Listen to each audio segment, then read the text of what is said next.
Everyone, here is a quick tutorial on how to download your file from Replit. Let's say you have written a simple program in Replit. Don't worry about any squiggly lines for now. You will focus just on downloading the file. First, go to the left hand side of the screen and locate your file. Let's say it's called main.py.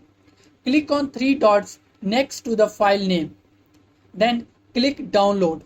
That's it. The file immediately download to your computer. To find it, go to your downloads folder using the File Explorer window or Finder Mac and you will see the file there, main.py. If you are required to rename it, for example, to a01.py, go ahead and do that before uploading it to your course platform like D2L. That's it, how to quickly download your file from Replit. Thank you for watching and I will see you in the next one.